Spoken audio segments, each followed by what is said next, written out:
मेरा नाम है आनंदमयी और आपने देखना शुरू कर दिया है प्रेस बिहार। बिहार को दरकिनार कर केंद्रीय राजनीति को साधना मुश्किल।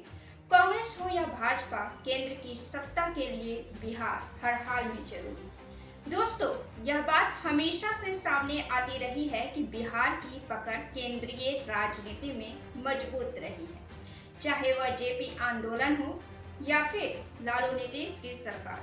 अब एक बार क्या फिर से बिहार चर्चाओं के केंद्र में बड़े उलटफेर में शामिल हो सकता है?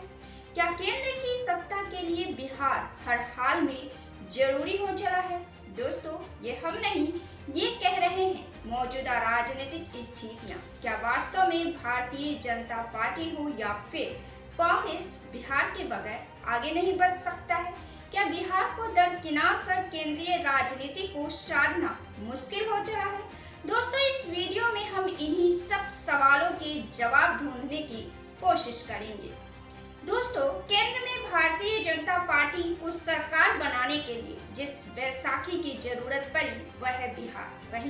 वही बिहार जो नरेंद्र मोदी को सत्ता से बाहर का रास्ता दिखाना चाहता था, वही बिहार ने मोदी को सत्ता तक पहुंचने के लिए सीढ़ियां दी। बिहार के बिना एक दिन भी नरेंद्र मोदी प्रधानमंत्री और अमित शाह गृह मंत्री न रहे, लेकिन नीतीश को सीएम चेहरा की घोषणा से बचते देख अब पूरे देश की राजनीति बदलती हुई नजर आ रही है। एक बार फिर से नीतीश कुमार के पक्ष में राजनीतिक माहौल बन रहा है। क्या नीतीश कुमार मोदी को झटका देने में जरा भी देर नहीं करेंगे? मौजूदा राजनीतिक स्थितियों को देखकर बहुत सारे सवाल जहन में उठने लगे हैं। आप भी सोच रहे होंगे आखिर क्या होगा। आपका वक्त जाया ना करते हुए साफ शब्दों में दोस्तों अगर हम आपको बताएं तो नीतीश कुमार जिसके साथ रहे हैं, उन्होंने उनकी इस हद तक प्रशंसा की है कि यह सोच पाना कि वे पाला बदल लेंगे मुमकिन नहीं था, लेकिन ऐसा हुआ।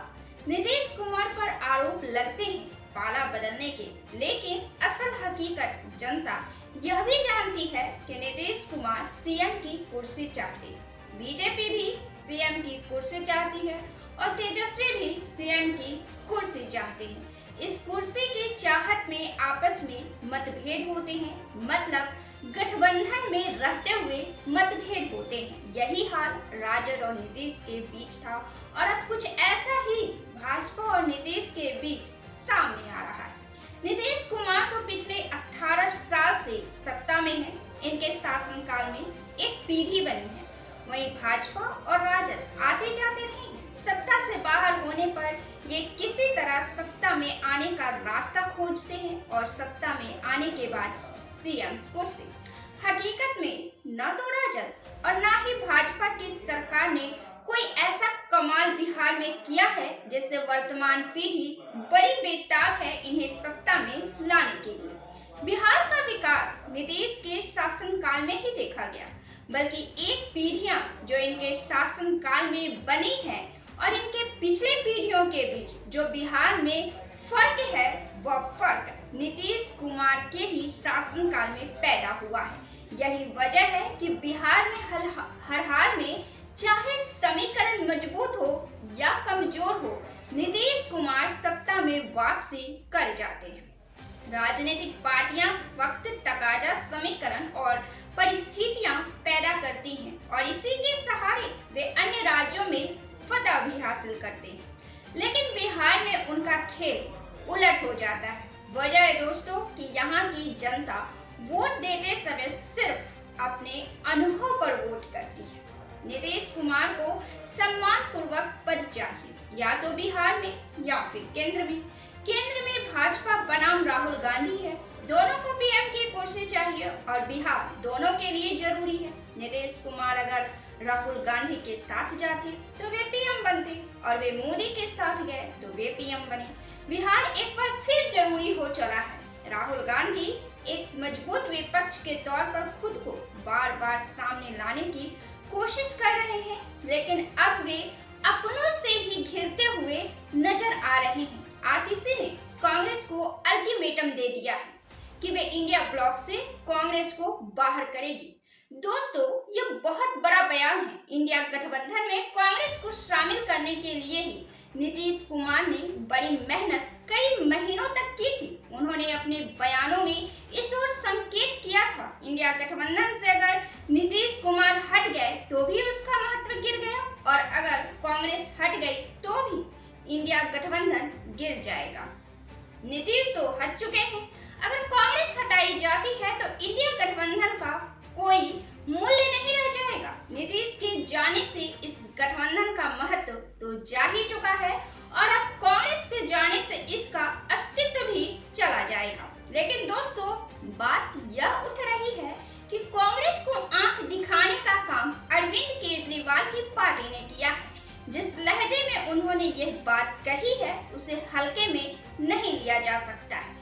सीएम आरटीसी प्रेस कॉन्फ्रेंस किया और उन्होंने कहा कि बीते कुछ दिनों में कांग्रेस नेता अजय माकन और यूथ कांग्रेस के नेताओं ने आम आदमी पार्टी के संयोजक अरविंद केजरीवाल को लेकर बयान देने के साथ साथ उनके खिलाफ मामला भी दर्ज कराया।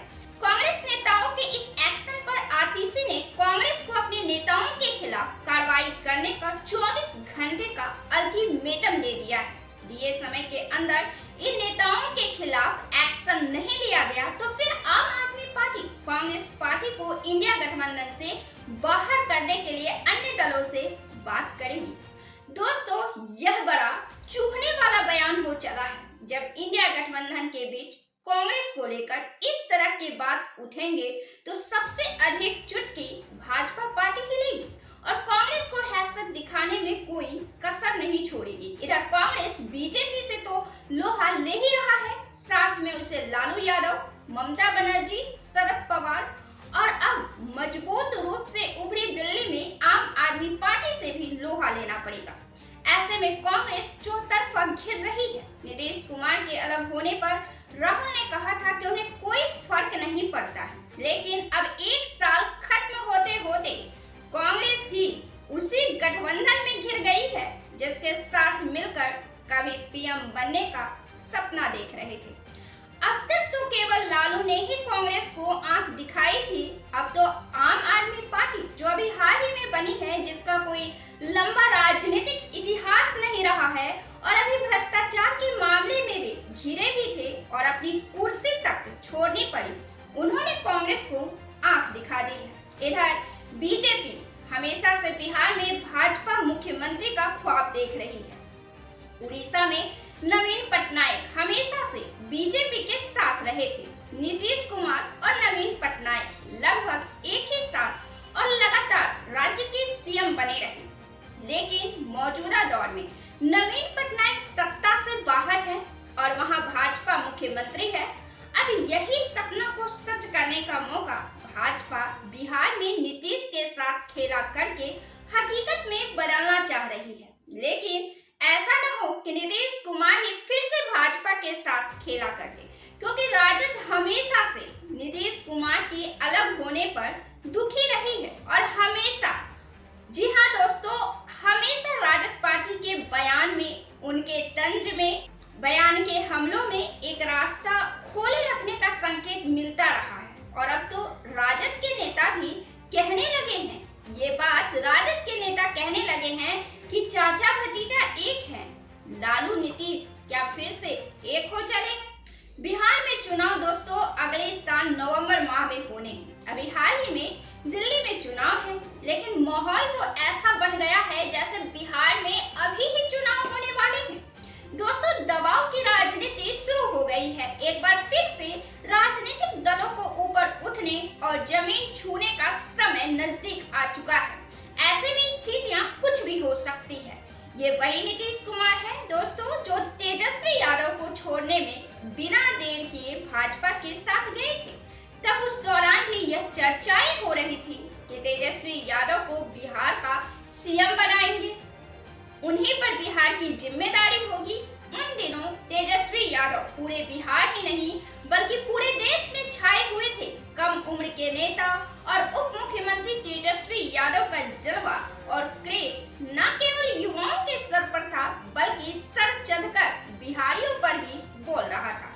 लेकिन अब तेजस्वी की तारीफ भी कम होती चली गई। यही वजह है कि अब लालू यादव एक बार फिर से राष्ट्रीय जनता दल में जान फूंकने के लिए मैदान में उतर चुके हैं। ये हम नहीं बल्कि हाल ही के उनके राजनीतिक घटनाक्रम बता रहे हैं। लालू यादव के राजनीति में सक्रिय होते ही बीजेपी धूल फेंकने चली जाती है।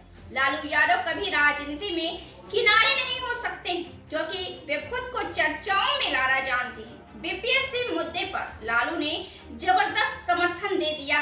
चल रहे छात्रों के मांग के आंदोलन को जब उस नेता का पूरा साथ मिलता है जो नेता छात्र आंदोलन से निकला हुआ है, तो फिर उस आंदोलन की तासीर बदल जाती है। बीपीएससी आंदोलन को धार देने कांग्रेस से पप्पू यादव तो राजद से लालू यादव मैदान में कूद पड़े हैं। अब सरकार को सोचने का वक्त नहीं है क्योंकि ये दोनों शख्स बिहार की वह आवाज है जिसे हल्के में ले